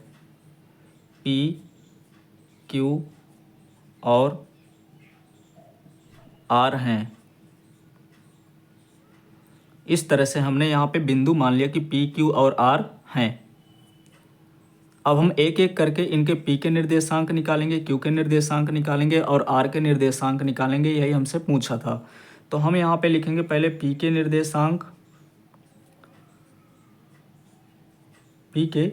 निर्देशांक। अब हमें पता है कि पहला वाला जो होता है वो x होता है और दूसरा वाला y होता है। यानी पहले हम x को लिखते हैं और दूसरा हम लिखते हैं y को। और ये भी पता है कि जो x का सूत्र होता है वो x1 + x2 को जोड़ करके 2 से घटा देते हैं। इसी प्रकार से y का हमें मान निकालना है, तो y1 + y2 को हम जोड़ करके, यहाँ पे घटाते नहीं, भाग देते हैं, 2 से भाग दे देंगे। तो हम इसको ऐसे भी लिख सकते हैं कि x1 + x2/2, क्योंकि हमें निर्देशांक ही तो निकालना है, और दूसरा y1 + y2/2। तो हम पहले P के निर्देशांक नहीं निकालेंगे, पहले हम Q के निर्देशांक निकालेंगे क्योंकि जो Q है वो A और B के मध्य में पड़ता है। तो हम यहाँ पे P के निर्देशांक ना निकाल करके हम पहले Q के निर्देशांक निकालेंगे और इसी पे अब हम मान रख देंगे। ये हो जाएगा x1 और ये हो जाएगा y1 और ये हो जाएगा x2 और ये हो जाएगा y2। Q के लिए ये x1 y1 हो जाएगा और ये x2 y2 हो जाएगा। बस इसी में हम मान रखेंगे x1 + x2। x1 का मान है -2 और x2 का मान है +2, यानी -2 और +2। अब बटे में 2 रहेगा। y1 + y2, y1 का मान यहाँ पे 2 है और y2 का मान 8 है, यानी 2 + 8 बटे में 2। अब इसके बाद 2 में से 2 गया तो 0 बचेगा और बटे में 2। यहाँ पे 8 और 2 हो जाएगा 10 और बटे में 2। 2 से भाग करेंगे 0 को तो ये आ जाएगा 0 और यहाँ पे 2 से भाग करेंगे तो ये आ जाएगा 5। इस प्रकार से हमने Q के निर्देशांक यहाँ पे निकाल लिए। अब अगर Q के निर्देशांक आ गए हैं तो P के आसानी से निकाल सकते हैं और R के भी निर्देशांक हम आसानी से निकाल सकते हैं। हम यहाँ पे लिखेंगे Q के जो निर्देशांक हैं वो 0 और 5 आ गए हैं। अब हमें P के निर्देशांक निकालना है, तो नीचे लिखेंगे P के निर्देशांक।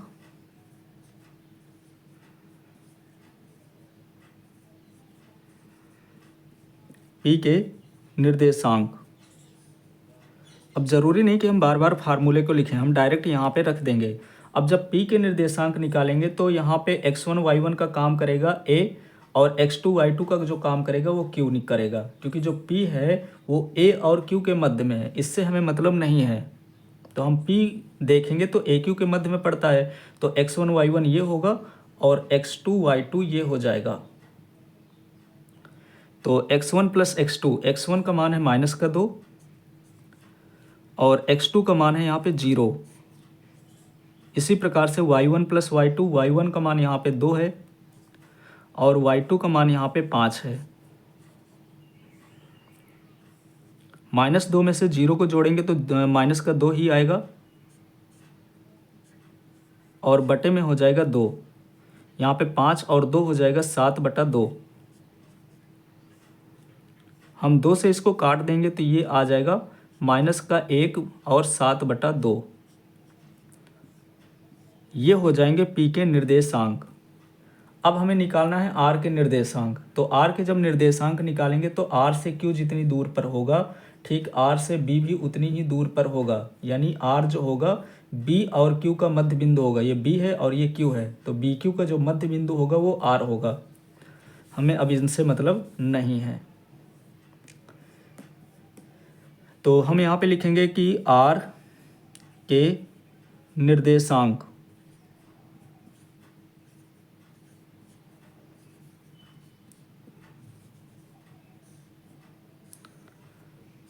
आर के निर्देशांक में वही सूत्र मानेंगे। यहाँ पे ये x1 हो जाएगा, ये y1 होगा और ये x2 होगा और ये y2 हो जाएगा। तो x1 का मान यहाँ पे 0 है और x2 का मान यहाँ पे 2 है। इसी प्रकार से y1 का मान यहाँ पे 5 है और y2 का मान यहाँ पे दे रखा है 8 और बटे में हम 2 रखेंगे। इसको मैं हटा देता हूँ। 2 में से 0 को जोड़ेंगे तो 2 आएगा और बटे में 2 है। इसी प्रकार से यहाँ पे 5 और 8 हो जाएगा 13 और बटे में 2 है। 2 से 2 को काटेंगे तो 1 आएगा और ये नहीं कटेगा तो इसको हम 13/2 रख देंगे। तो इस प्रकार से हमसे पूछा था कि जो ए बी रेखाखंड है उसको 4 बराबर भागों में विभाजित करने वाले बिंदु पी क्यू आर के निर्देशांक बताइए। तो हमने क्यू के निर्देशांक निकाल लिए, पी के निर्देशांक निकाल लिए और आर के निर्देशांक, तीनों के निर्देशांक हमने यहाँ पे निकाल दिए। शुरू में ही हम यहाँ पे एक रेखाखंड बना देंगे जो मैंने यहाँ पे बनाया था।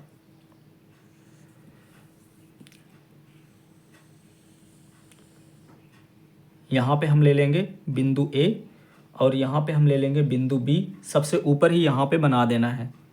एक जगह हम यहाँ पे लिखेंगे P और यहाँ पे हम लिख देंगे Q और यहाँ पे लिख देंगे R। हम चाहें तो यहाँ पे दर्शा सकते हैं कि इनके बीच की जो दूरी है वो 1 यूनिट है और यहाँ भी 1 यूनिट है, पर हमें ऐसा नहीं करना है। हमने ऐसे लिख देना है, बस ऐसे ही नंबर लाइन बना देना है। चाहे तो निर्देशांक लिख सकते हैं, नहीं चाहें तो भी ऐसे आंसर सही होगा। यहाँ से क्वेश्चन नंबर 9 कंप्लीट हो गया। अब इसका क्वेश्चन नंबर 10 सॉल्व करते हैं। फिर इसके बाद क्वेश्चन नंबर 3 भी बचा हुआ था, तो लास्ट में क्वेश्चन नंबर 3 भी हम देखेंगे।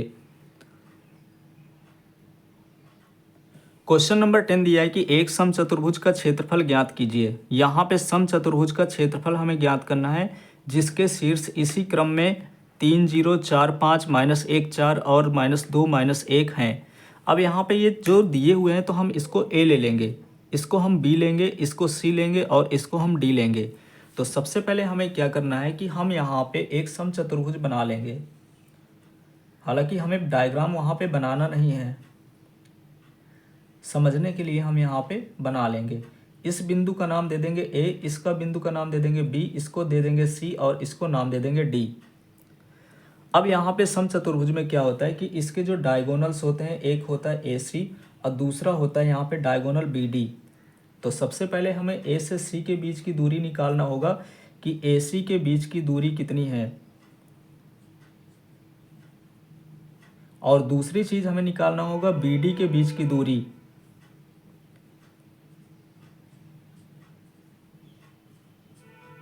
क्योंकि यहाँ पे हमें हिंट में भी दे रखा है कि समांतर चतुर्भुज का अगर हमें क्षेत्रफल निकालना है तो दोनों विकर्ण AC भी विकर्ण है और BD भी विकर्ण है, तो दोनों विकर्ण का हमें गुणा कराना होगा और जितना आएगा उसका हाफ कर देना है तो क्षेत्रफल निकल आएगा।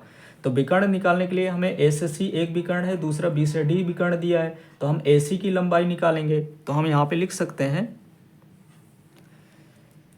ए सी की लंबाई, विकर्ण हम लिख देते हैं पहले, विकर्ण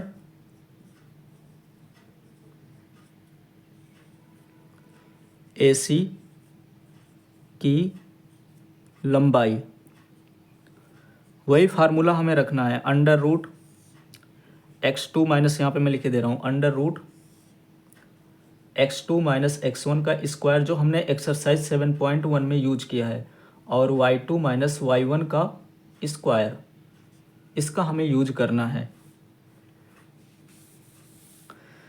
हम AC के विकर्ण की लंबाई बता रहे हैं, तो A का मान यहाँ पे 3 और 0 होगा। ये A का मान है, ये B का मान है, ये C का मान है और ये D का मान है। तो A का मान हम यहाँ पे देखेंगे तो A के जो निर्देशांक है वो 3 और 0 हैं। जो C के निर्देशांक हैं वो देखेंगे -1 और 4 हैं। तो ये हो जाएगा x1 और ये हो जाएगा y1, ये हो जाएगा x2 और ये हो जाएगा y2। हम इसी फार्मूले में हम यूज करेंगे।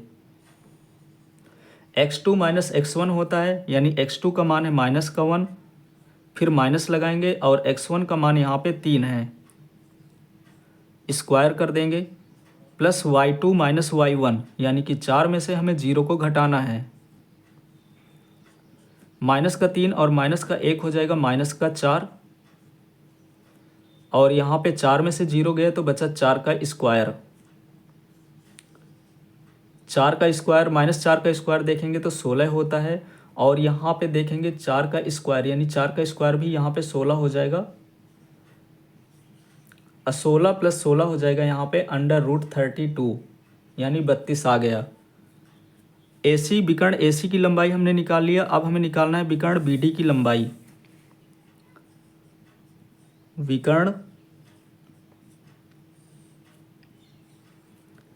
BD की लंबाई, BD की लंबाई निकालेंगे तो B के जो निर्देशांक हैं वो 4 और 5 हैं। इसी तरह से जो D के निर्देशांक हैं वो -2 और -1 है। ये x1 हम इसको लेंगे, इसको हम y1 लेंगे, इसको हम x2 लेंगे और इसको हम y2 लेंगे, और इसी फार्मूले का हम दूरी के सूत्र का यूज करेंगे, यानी x2 माइनस x1, x2 का मान है -2 और x1 का मान है यहाँ पे 4, और स्क्वायर लगाएंगे। इसी तरह से y2 का मान -1 है और y1 का मान है यहाँ पे 5, फिर यहाँ पे स्क्वायर हम लगाएंगे। अब इसके बाद -2 और -4 होता है -6। अब -6 का अगर हम स्क्वायर करते हैं तो ये 36 आएगा प्लस का, फिर भी हम एक बार यहाँ पे लिख देते हैं। -5 और -1, -5 और -1 करेंगे तो यहाँ पे हो जाएगा -6, और यहाँ पे अब रूट लगा देंगे। -6 का स्क्वायर देखेंगे तो 36 होता है, और इसका भी स्क्वायर देखेंगे तो ये भी 36 हो जाएगा। 36 को हम 36 से जोड़ेंगे तो ये 72 हो जाएगा। इतना हमने निकाल लिया। यहाँ पे अंडर रूट 32 दे रखा है, इसको थोड़ा सा और हम हल करते हैं आगे। तो 32 को हम लिख सकते हैं 4 गुणे 4 गुणे 2, रूट लगा है तो हम रूट लगा देंगे। यहाँ से इसका 4 का जोड़ा बन रहा है तो 4 आ जाएगा बाहर, इसका जोड़ा नहीं बन रहा तो ये हो जाएगा रूट के अंदर।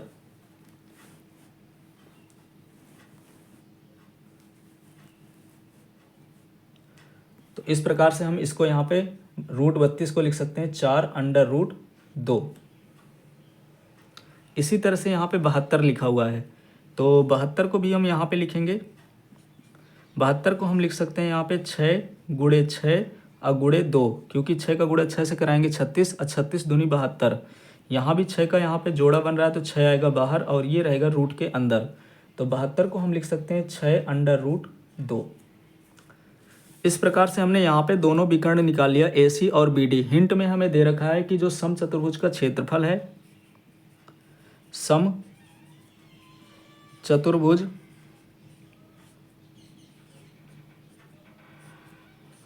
का क्षेत्रफल वो दे रखा है यहाँ पे समचतुर्भुज का जो क्षेत्रफल है वो 1/2 गुणे उसके विकर्णों की लंबाई, उसके विकर्णों का गुणनफल, यानी जो हमने विकर्ण निकाले हैं उनका हमें गुणनफल करना होगा। बस इस पे हम मान रख देते हैं, तो ये 1/2 है। विकर्णों का गुणनफल यानी कि 4√2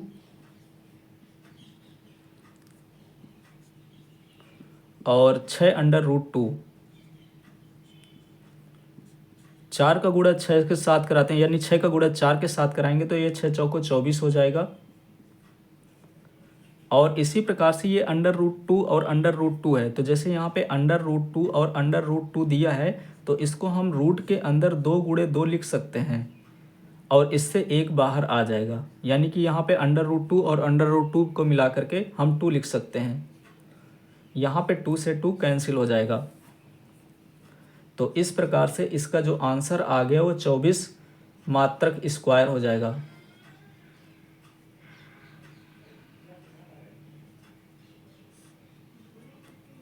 ये हो गया इसका आंसर। इस प्रकार से यहाँ से क्वेश्चन नंबर 10 कंप्लीट हो गया।